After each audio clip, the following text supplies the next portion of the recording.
on this radio war story first, though, here at the Trippy Show. You have a huge war going down between Mike Calta, or Cowhead, over at 102.5 The Bone.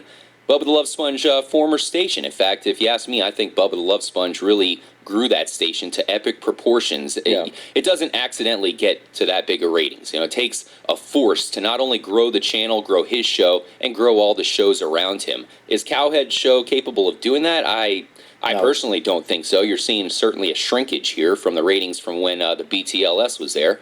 But the thing about this news story here, K-Mac, is this is starting to get feisty. You have both these guys. For a while, Cowhead was scared here. He was not mentioning Bubba at all. He was saying, why mention the bully? I'm not going to let someone bully me around. But you could tell it was more, I'm going to try to stay away from this so I don't get burnt. Now, all of a sudden, you have them both straight up talking about each other at the same time because their rivalry shows here. Bubba the Love Sponge isn't holding anything back. The latest update is that you have Bubba the Love Sponge saying that he was served a cease and desist letter from Mike Calta and the Cox Media Group. Calta's, he's actually saying that never happened. It's tough to know the truth there. I mean, Raspo, I guess that means Bubba can say whatever he wants then, right? Yeah, that's what I was pointing out earlier to you right before we started the show here, is if Calta says that on air, then isn't he, kind of obliged to allow Bubba you think so? To use his audio again? If that's what he's the saying, question. Otherwise, he's lying about that. I mean, if Cowhead's saying that it never happens, then that's an open door for Bubba, unless it's entrapment of some kind. K-Mac, you're all over this. Yeah. You, of course, listen to pretty much every second. What do you think's going on here? What I think's going on here is this is a ploy by Mike Calta and Cox Radio. If you think about it, look, Mike Calta was ducking Bubba for how long now, not taking his calls. He took the one call which he tried to make himself seem like a tough guy and go after him and get his, get that all out and make everyone think that, oh yeah, he took it to him and all this stuff. Doesn't return any of his calls, doesn't answer his calls. Now, once Bubba gets a cease and desist to be able to use his audio on their show, then now you get to the problem where, look, now he can control what his listeners are hearing. So if he does call into Bubba's show now, and he's calling into Bubba's show, and say Bubba says something he doesn't want his people to hear, he can just mute it out real quick and make him look like that. And then now Bubba can't go and use his audio and say, look what this guy's doing. He can't use that now. Cowhead is such a weasel. This is a last ditch effort for Mike Calta to get ratings, I think, because if you think about it, like you said, you guys both have stated, he's kind of been evading Bubba, and Bubba's been, going at this guy. So now he has a perfect opportunity. He's like, my ratings are not doing too well. They're sinking. Bubba's kind of taking over here. They're doing well, but they are sinking. Right. And the reason I'm saying that is he's bringing it up now because he's trying to get listeners to say, oh, what's Mike Calta saying now? Yeah. Now he's bringing it up. What? This is just, it's a ploy, like Kyle said. It's exactly that.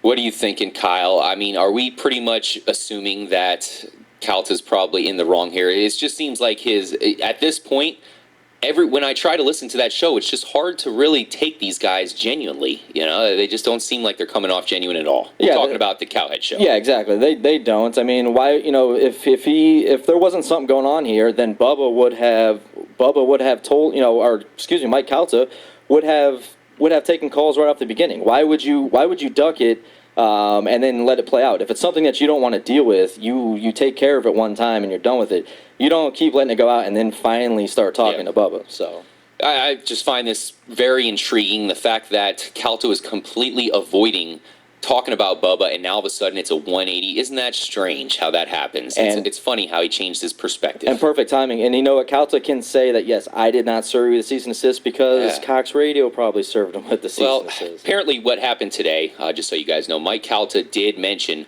that he actually asked Cox Media if they served him that, and Cox Media said that never happened. So of course you have Cowhead vehemently denying this. Certainly is interesting, huh? Hey, but like you said, Maddie, if this is the case, then I guess Bubba's free to say whatever he wants.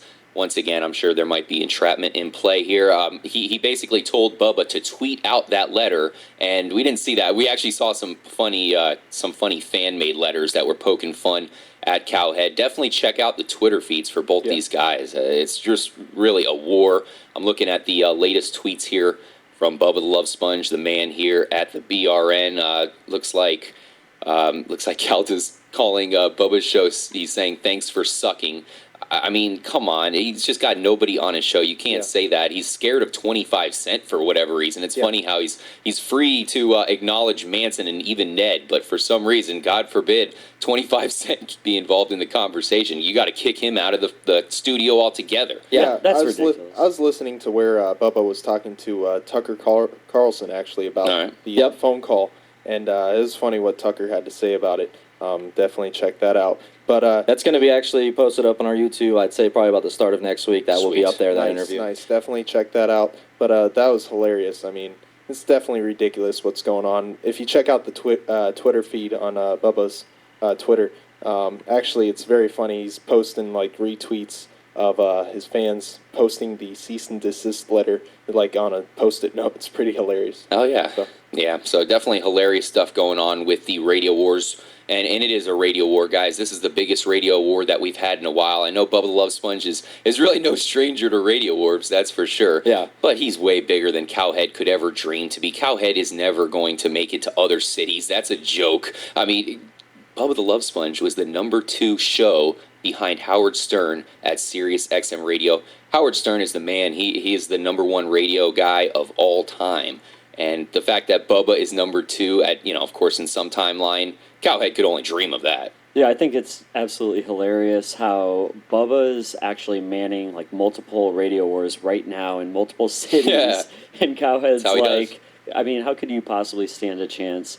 Yeah, Bubba's going after monsters in Orlando, and he's basically taken multiple radio stations out at one time. Yeah, Bubba's a seasoned veteran at this, man. This ain't nothing new for him, and Mike Calta really hasn't felt this kind of heat before from another radio station. So, I think Calta's best advice for him is just doing what he does and just go down in glory, I guess. Yeah, and try to get a new job. We definitely represent. Yeah, good luck with that. We definitely represent the Bubba Army here at the Trippy Show, and this isn't because we are on Radio IO Bubba One. We've been fans of Bubba the Love Sponge since we were young, and he's of course given us the show because we're from Tampa Bay. This is the place he reps more than any other, so he of course is going to help out people from Tampa Bay, just like his show where it all started off and grew to epic proportions. Matt, I remember, didn't you? You actually followed him to Sirius, and then I had to follow him all the way back here to 102.5, and then follow him to 98.7. For sure, and I've been watching some old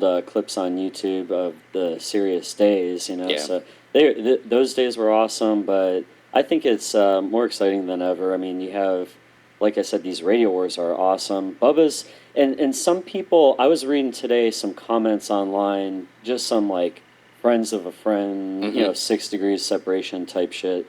And I was reading a couple negative comments about Bubba, and they were saying, well, Bubba's, all he talks about is Calta now, and I'm like, that's completely false. Like, Bubba definitely talks about a lot of different things. Oh, hell yeah. He talks about sports, NASCAR. He has Lionel on the show. Yeah, they do a Tucker Carlson. All those things are so interesting, man. Exactly. And unsigned band reviews, one of my favorites. Unsigned band reviews, the top 10 or the top 5 reviews. That's hilarious. The countdowns on music. I mean, they do it. Now, what segment do you like from the Cowhead show?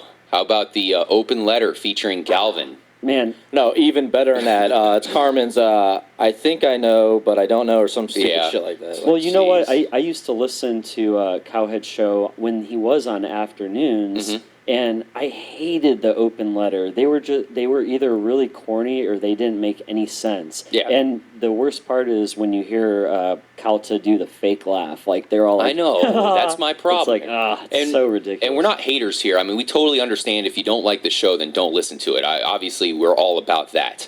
But, we're going to give our opinion. We just don't like the open letter thing, and we're just not a fan of fake laughs. I mean, come on. Call it like we see it is how we do it. Sorry. Now, I'm looking at the news.